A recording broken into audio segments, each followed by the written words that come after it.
할렐루야. 여러분도 행복하실 수 있겠죠? 너무나 짧은 생에 한 번밖에 아닌 우리의 삶에서 참 행복합니다. 참 행복하다라고 고백할 수 있는 삶이 될 수 있도록, 그래서 오늘 행복 나눔 축제 여러분을 초대했습니다. 한평에 보면 나비 축제가 있고, 용문산에 나물 축제가 있고, 저희 고향 양평에 보면은 산수 축제가 있습니다. 사당동에는 행복 나눔 축제가 있는 줄 믿습니다. 축제는 기쁨이 있어야 되기 때문에 저희 교회에서는 고전처럼 되어버린 사과 유머를 제가 한 번 더 하겠습니다. 요즘 맛있는 사과를 이제 수확하는데 깎을 때 칼로 탁 친 다음에 깎죠. 그 이유 아시죠? 예, 기절시켜서 베끼기 위해서고요. 이 사과를 선물할 때가 제일 좋을 때가 언제라고요? 사과할 일이 있을 때. 이 사과를, 잘 익은 사과를 따야 되는 수확의 적기가 있다고 그랬죠. 사과는 언제 따는 것이 제일 좋을까? 제 경험에서 봤을 때는 쉰 없을 때. 현대인들은 누구나 다 행복을 추구하지요. 우리 인간은 행복을 추구하는 존재잖아요.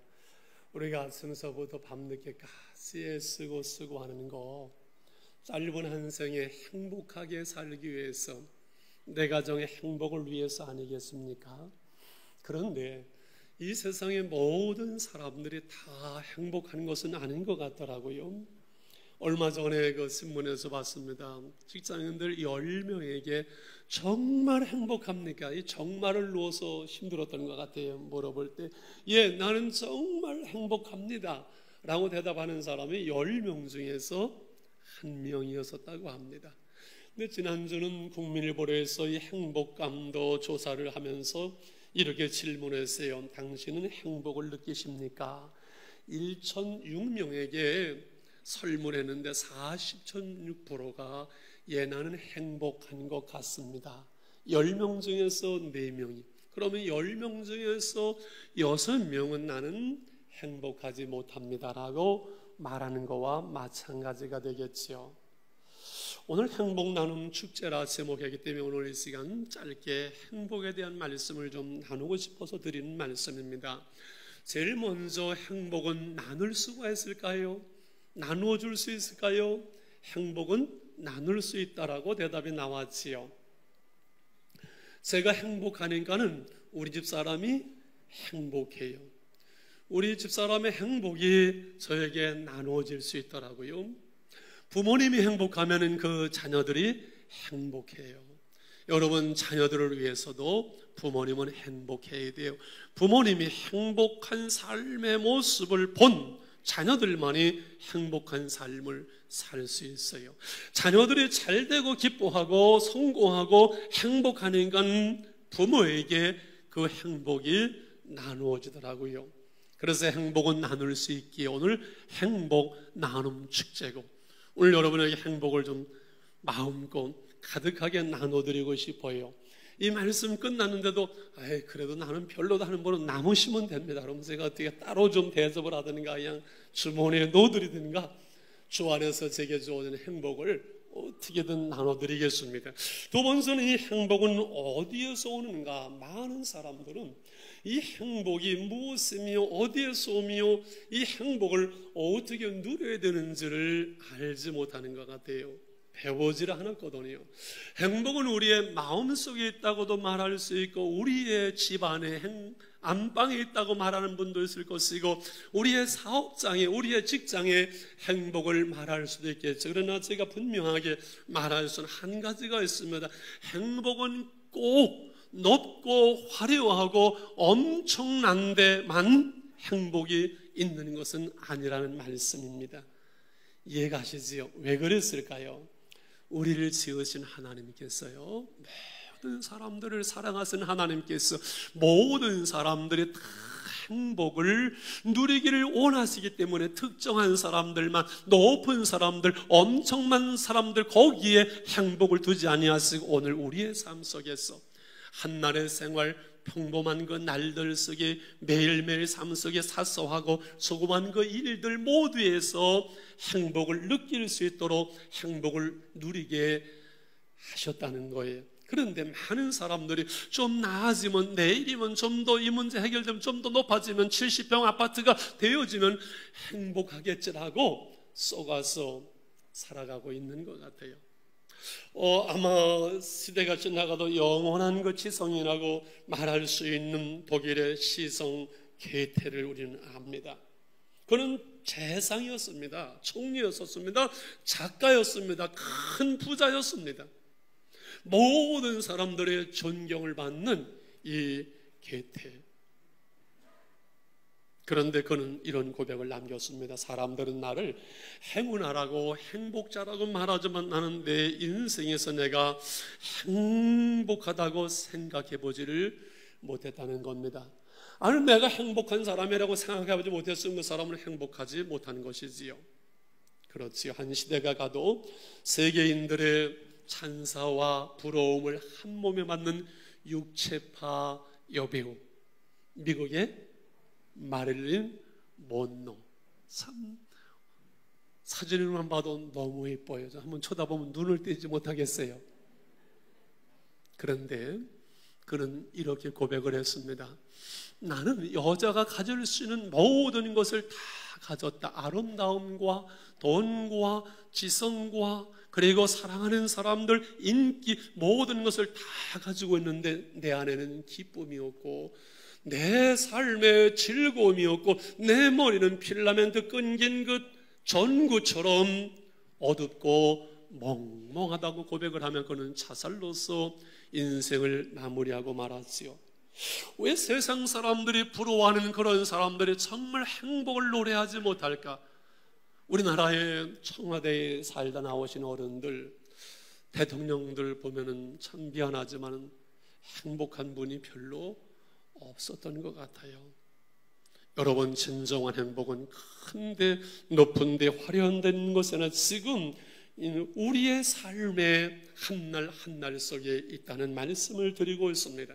지금도 열심히 뛰어다니는 작가요 정치인의 한 분이 있습니다. 이름은 제가 밝히지 않겠습니다. 그분이 옛날에 이런 글을 남겼어요. 내가 정치한다고 뛰어다니는 10년 장관을 했고 국회의원을 했지만 그 사이에 우리 아이들은 다 커버렸다. 내 인생을 되돌아보니 내가 정치한다고 분주하게 바쁘게 다니던 10년은 내 인생에서, 내 인생의 행복에서 잃어버린 10년이었다고 그는 고백을 하는 겁니다. 그러면서 오늘 아이들이 자라고 그 아이들과 대화하고 웃고 같이 먹고 여행을 하고 그 아이들과 한날 한날 삶 속에서 가정생활 속에서 평범한 그 날들을 즐거워하고 행복하지 못하는 사람은 당첨된 로또 복권을 잃어버리는 것보다 더 억울한 일이다, 이렇게 말했습니다. 여러분, 우리가 잃어버린 10년, 잃어버린 세월을 살기에는 인생이 너무 짧습니다. 단회적인 인생입니다. 좀 더 나아지면, 이 문제 해결되면, 좀 더 높이 올라가면은 그때 행복하겠지라고 오늘을 쏘아서 살기에는 인생이 너무 빨리 지나갑니다. 이랜드 박성수 회장 얘기 하나 더 하려고 합니다. 그가 20대에 근무력증이라는 희귀병, 불치병이 옵니다. 이 근육이 무력화되는 거예요. 나중에 계단에 오를 힘이 없습니다. 걸을 수 없습니다. 앉아있지 못합니다. 무거워서 이불을 덮이면 눌리는 것 같아서 숨을 못 쉬어서 이불을 덮을 수가 없습니다. 나중에는 숟가락을 들 수 없고 밥 먹을 수 없고 볼펜을 들을 힘이 없습니다. 누워서 떠매죽이는 밥을 먹을 땐 내가 인생을 이렇게 살아야 되는 것인가? 다시게 내가 일어나 앉아서 내 손으로 밥을 한번 먹었으면 한이 없겠다 그랬는데 하나님의 은혜 속에서 기적적으로 졸지 마시고 이렇게 중요한 얘기 하는데 2부에도 2분이 졸더라고요. 성가대에서 졸네. 전도 안 하고 난리를 치고 오늘 새벽서부터 난리를 쳐서 이 얘기가 가지요. 또 맨날 들은 얘기니까요. 그분이 회복이 되어집니다. 돈이 없으니까 옷 장사를 시작을 해서 오늘의 이랜드의 그룹을 이루게 됐지요. 지금도 그분은 새벽에 성경 공부 2타임 하고서는 일을 시작하는 분이잖아요. 한 기자가 질문했습니다. 회장님, 언제가 가장 행복하셨나요? 회장님의 행복이 무엇이라고 생각을 하십니까? 그분이 두서없이 말합니다. 여러분, 비교하지 마세요. 남과 비교하지 말고 다른 사람 것을 부러워하지 말고 오늘 내가 있는 자리에서 내게 주어진 것을 가지고 감사하며 즐거워하며 행복하는데 거기에 행복이 있습니다라고 그는 고백을 했습니다. 할렐루야. 그러므로 오늘 한날 한날 평범한 날들을 늘 행복을 찾고 행복을 생각하고 행복을 깨닫고 또 우리가 수고해야 된다는 것은 행복은 연습으로 되어질 수 있다는 거지요. 여러분, 행복은 연습으로 되어질 수 있을까요? 아니, 행복이 어떻게 연습을 가지고 될 수 있을까? 내 마음속에서 여러분, 행복은 우러나오는 것이 아닐까? 그런데요, 미국 캘리포니아 주립대학에 있는 그 심리학 강의를 하고 있는 루보 머스키라는 교수가 여자분입니다. 지난주에 우리 한국을 방문을 했어요. 2013년 서울국제교육 포럼에서 그분이 많은 강의를, 행복에 대한 강의를 했는데 결론은 이렇게 내렸습니다. 행복은 연습이다. 한번 따라서 행복은 연습이다. 행복하려면 행복하게 살아가는, 기뻐하고 즐거워하고 웃고 감사하고 사랑하는 이 삶의 습관을 만들어 가야 된다는 거예요. 늘 그저 우울하고 인상 쓰고 근심하고 미워하고 불평하고 원망하고 투덜거리는 그런 불행한 삶의 습관을 갖지 말라는 것이요. 그래서 즐겁게 기쁘게 행복한 삶의 습관이 만들어가는 것이 참 중요해요. 저도 행복의 습관이 몇이 있습니다만 그 중에 하나 뭐지요? 오늘 아침에 일어나자마자 일어날 때 하나님 감사합니다 우선은 하루를 시작합니다. 한번 해보세요. 정말 좋습니다. 오늘 한날은 어제 죽어간 그 사람들이 그토록 원하던 오늘 한날이잖아요. 내가 살 수만 있으면 더 이상 바랄 것이 없다고 말하던 그 사람들의 오늘 한날에 우리에게 주어졌는데 얼마나 좋아요. 얼마나 감사해요. 하나님 감사합니다 라고 하루를 시작을 하는 거예요. 할렐루야. 그런데 이 모스기 교수가 2011년에 서울대 최인철 교수와 친절한 행동이 행복감의 변화에 미치는 영향이라는 그 제목으로 연구를 해서 발표를 했어요. 서울대 114명의 학생과 캘리포니아대 104명의 학생들에게서 이제 200명이 넘는 이 아이들을 반으로 나눠서 이 50% 반 애들에게는 그 하루에 5가지씩 누구인가 친절하게 하고 고맙습니다, 감사하게 하고 이렇게 행복한 삶의 친절한 행동을 5가지를 의무적으로 하게 했어요. 나머지는 그냥 놔뒀어요. 그리고 6주 후에 말입니다. 다시 조사를 했어요. 그런데 놀라운 것은요, 의도적으로 숙제를 가지고 친절한 행동을 하루에 5가지씩 하게 한 이 학생들이요, 안 한 학생들보다 4배 이상 행복 지수가 높아진 거예요. 할렐루야. 그래서 결론은 행복은 연습으로 되어진다는 거예요. 남을 향한 친절한 행동, 작은 친절, 감사의 마음, 용서의 편지, 사소한 친절이 행복을 키우더라는 거예요. 행복한 삶의 습관을, 자세를 우리가 만들어 가야 된다는 말씀이죠. 그래서 오늘 오신 분들은 참 잘 오셨어요. 오늘 좋은 그 간증 들으셨고 말씀 들었고 이제 식사 끝나시고 가실 때는 이 김을 꼭 가지고 가셔야 돼요. 드려야 되는데 이걸 놓을 수가 없어요. 의자 밑에다가. 이 김을 제가 어제 교육자들을 먹어보니까 제가 62년 만에 이렇게 맛있는 김은 처음 먹어봤어요. 여러분, 먹는 즐거움과 맛있는 것을 먹는 행복이 큽니다. 그리고요, 이제 행복은 습관이라 그랬잖아요. 친절한 작은 습관이라 그랬잖아요. 작은 친절한 책이 나온 지 10년이 넘었어요. 다음 주에 11시에 예배 오시는 분들은 이쪽 방에서 이제 따로 예배를 드리게 될 텐데 이 책은 다음 주에 오시는 분들만 드릴 거예요. 좀 속보이지요? 뭐 어떻게 하겠습니까? 저는 여러분 한 분 한 분이 다 행복하셨으면 좋겠고 이 행복을 나누고 싶으면 좋겠고 이 땅에 있는 모든 사람들이 다 행복할 수 있고 그리고 한 번뿐인 짧은 인생 행복해야만 합니다. 행복하지 않게 인생을 사는 것은 너무 이것은 억울한 일입니다. 자, 그런데 가만히 생각해 보세요. 친절하고 감사하고 용서하는 것은 전부 관계적이에요. 나 혼자 하는 게 아니에요. 관계 속이란 말이에요. 그래서 행복은 나의 소원, 나의 성취, 나 혼자서 움켜쥐는 것이 아니라 행복은 너와 나와 우리라는 이 관계 속에서 우리에게 주어진다는 사실이에요. 행복은 관계에 있습니다. 사랑의 관계 속에서, 사람들 속에서, 관계 속에서 행복은 꽃피고 그리고 열매를 맺지요. 함께 아무리 좋은 일이, 즐거운 일이 있어도 함께 그것을 즐거워하고 함께 나눌 사람이 없으면 이것은 신라의 달밤이에요. 행복할 수 없어요.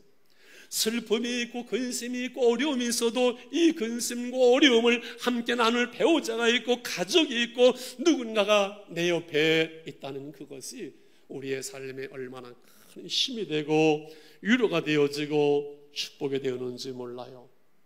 부부관계도 마찬가지입니다. 좀 부족해도 가난해도 옛날에 단칸방에 살 때도 서로 아끼고 소중히 여기고 배려하고 사랑하니 행복했고 천국을 이루지만은 아무리 75평 아파트가 되어지고 넓어지고 풍요로워지고 비싼 음식을 먹어도 서로 사랑하지 못하면요 행복할 수 없어요. 천국이 될 수 없어요.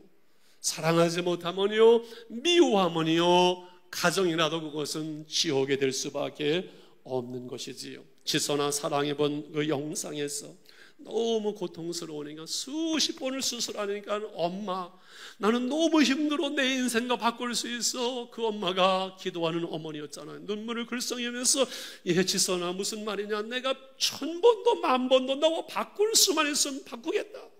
그 어머니의 말 속에, 그 어머니의 사랑 속에 나를 위해서 고통당하시고 십자가 죽어서는 그 주님의 사랑을 그 마음속에 느낄 수 있었고, 그래서 삶의 의미가 있고 삶의 목적이 있고 찌그러지고 헝클어지고 꼬매는 이 얼굴 모습을 가지고 어두움 속에 있는 사람들에게 빛을, 행복을, 사랑을 말할 수 있는 그의 삶의 이유를 그는 찾게 되었다고 말하잖아요. 제 고향은 경기도 양평입니다. 청포도가 익어가는 곳은 아니지만 1시간 차를 타고서는 한강 옆으로 가는 드라이브 코스가 얼마나 좋은지. 그래서 전원주택이 참 많고 아마 대한민국에서 미술하는 사람들, 예능하는 사람들, 작가들이 가장 많이 살고 있는 곳입니다. 전원주택이 많아요. 그런데 간혹 비어있는 집들이 있습니다. 왜 그럴까요? 강가에 있는 집이나 산속에 깊이 떨어져 있어서 동네와 떨어져 있는 집들, 물 좋고 산 좋고 경치 좋은 거 한 달, 2달이지요. 사람이 외로워서, 사람이 그리워서 살 수 없어서 집 내버리고 다시 서울로 오는 거예요. 이해가시지요? 혼자서는 아무리 경치가 좋아도요, 혼자서는 아무리 아름다워도요 행복할 수가 없어요. 옛날에 제가 미국에 세미나 때문에 혼자 갔어요. 뭐 시간이 있어서 목사님들 여행 간다는데 혼자 가니까요, 이야 이거 재미없던, 내가 외국에 내 평생에 혼자 나가면 내가 사람이 아니다 그랬어요. 아무리 좋은 여행이라도 혼자는요 행복하지를 못한 거예요. 행복은 관계 속에 있어요. 그런데 제가 문제를 제기하고 싶습니다. 이렇게 행복해야 될 관계 때문에 힘들 때가 있고 어려울 때가 있고, 관계 때문에 스트레스를 받고 시부모님과의 관계, 형제들과의 관계, 관계 속에 말 한마디 때문에 상처받고 힘들고 어려운 사람들이 여러분 얼마나 많습니까?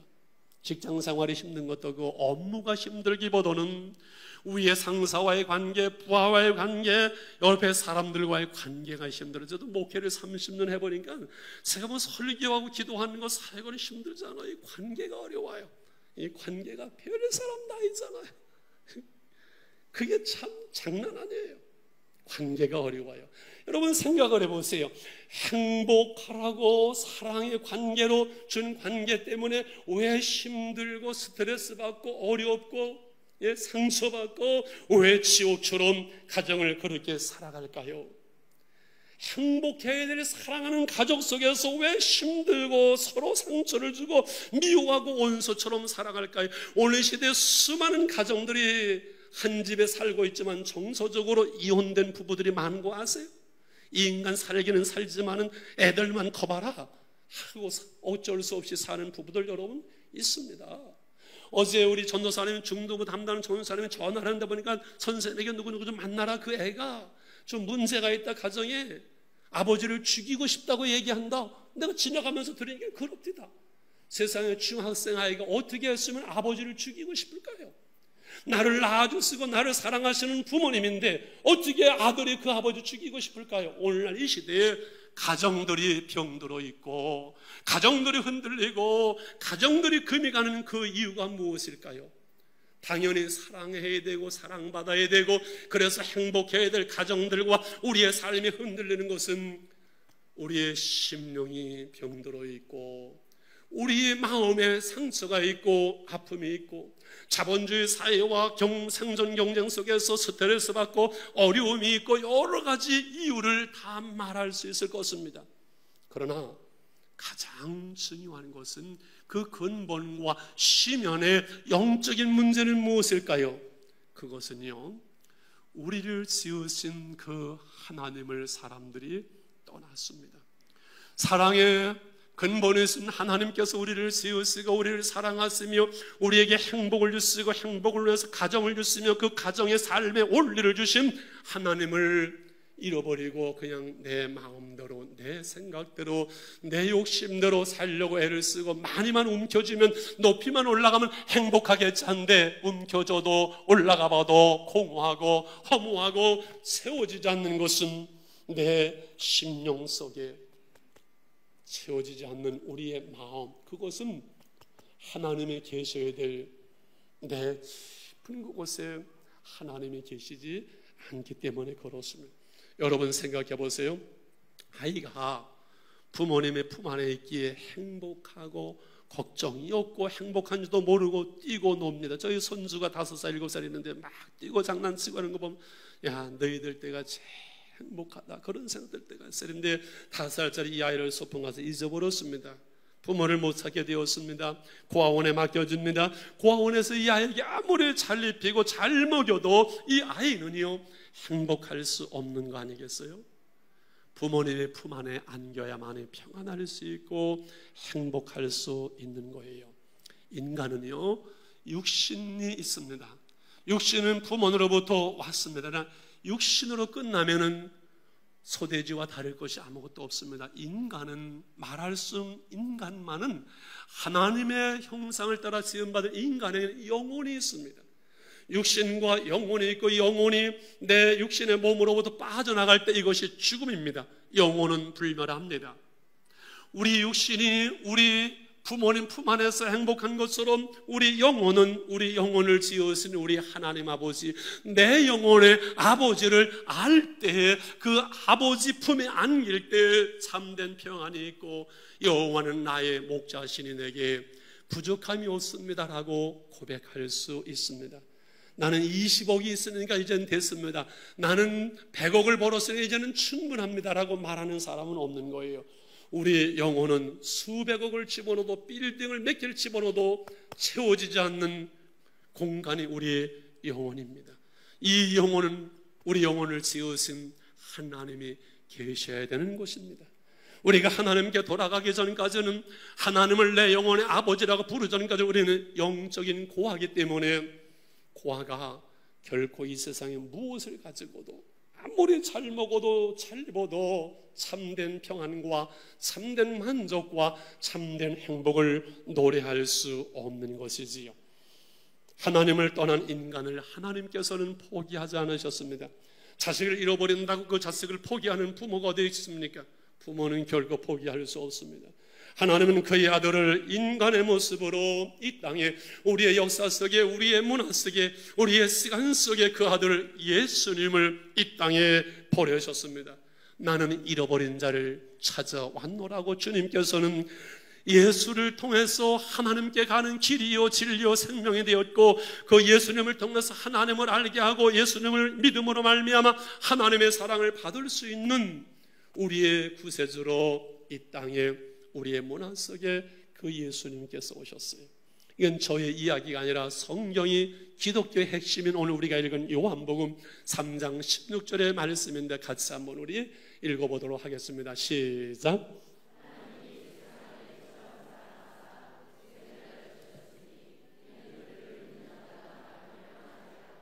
영생을 얻게 하려 하시며. 잘 읽으셨습니다. 저는 군에 있을 때 공수부대에서 이제 비행기에서 짬뽀하는데 내일 처녀 짬뽀, 첫 짬뽀를 하는데 낙하산 한 표 좀 죽는데 죽음으로 내 인생이 끝날까? 내가 23년을 살아왔는데 죽은 다음엔 내세가 있는가? 그러면서 제가 교회를 나갔고 이 복음을 말씀을 받았습니다. 제게 하나님께서 깨닫게 하셨습니다.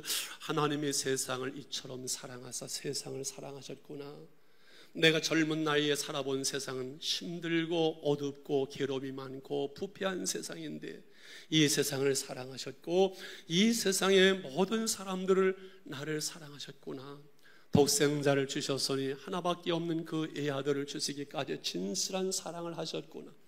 이는 저를 믿는 자마다 결국 신앙의 문제는 믿음의 문제구나. 교회 나가자 그러면 밥 먹여주냐? 교회 나가자. 교회 내 돈 떼어먹은 놈도 많고 나쁜 놈들 더 많더라. 교회는 믿음으로 되어지는 것이고 핏줄로 부모님이 자녀가 되는 것처럼 믿음의 줄로 우리가 하나님의 자녀 되어지고 멸망하지 않고 영생을 얻게 하셨습니다. 윤리와 도덕의 문제가 아니라 멸망이냐 영생이냐 생명의 문제가 신앙의 문제지 윤리와 도덕의 차원이 아니라는 것을 하나님께서 깨닫게 하시고 하나님을 만나게 하시고 은혜를 받게 하시고 오늘까지 믿음의 길을 걸어오게 하실 때 그때 그 부대에서 은혜 받고 늘 부르던 그 찬양 중에 하나가 제가 어느 날 너무 그 하나님의 사랑에 놀라워서 가슴이 떠고 밤새도록 그 짧은 한마디 찬양을 불렀죠. 우리 교우들은 다 알죠. 하나님 세상을 이처럼 사랑하사 독생자를 주셨으니 누구든지 예수 믿으면 멸망하지 않고 영생을 얻으리로다. 영생을 얻으리로다. 할렐루야. 그런데 집사님은 2부 때 한 설교를 똑같이 앉아서 두 번째 들어서 따분하지 않아요? 안 따분해요? 저도 간증을 아까 두 번 똑같이 들었는데도 은혜를 받았어요. 여러분 예수 믿고 너무 행복하게 40년을 달려왔죠. 여기까지 이 시간까지. 힘든 날들이 왜 없었겠어요? 어려운 시절은 왜 없었겠어요? 그러나 늘 보면은 주님이 저와 함께 하셨어요. 너무 힘들고 내 인생의 짐이 무겁다고 느껴질 때 예수님은 수고하고 무거운 짐진 자들아 다 내게로 오라 내가 너희를 쉬게 하리라. 안식으로 초대하면서 이 무거운 인생의 짐을 함께 하시더라고요. 개척교회 한다고 먹을 것이 없이 3년을 돌아다니면서 나중에 부끄러워서 머리를 들 수 없고 부모님 댁을 돌아갈 수 없는 그 시간들, 인간의 부끄러움과 치욕을 다 담당하시고 그 십자가의 벌건 무슨 모습으로 돌아가신 주님께서 내게 위로가 되어주시고 내 머리를 들게 하시고 나의 영광이 되게 하시는 주님. 내 스스로 무너져 내리면서 나 같은 사람 정말 자격 없다고 생각될 때 내가 나를 사랑하느냐고, 내가 너를 사랑한다고 찾아오시는 주님.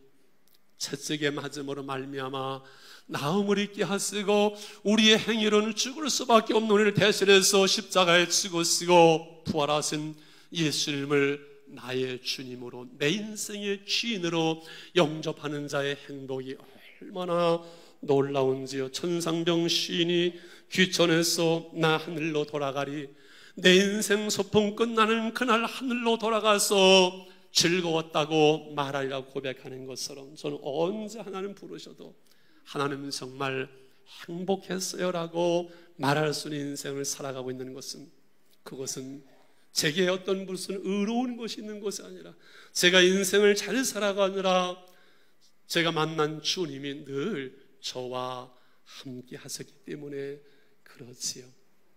그래서 선교사는 그 얘기를 하면서 마치려고 합니다.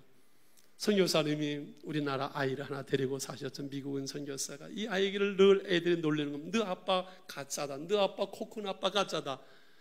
늘 놀리다가 6학년 때 한바탕 또 싸우고 들어왔을 때 아빠, 우리 아빠 진짜 아빠 만나고 애들이 놀린다. 그 선교사는 이제 때가 됐구나 앉아 하면서 14년 전 아빠가 선교하기 위해서 차를 가지고선 추운 여름날 강원도 쪽을 가는데 다리 밑에 뭔가 보이고 무슨 소리가 들렸는데도 내려가 봤단다.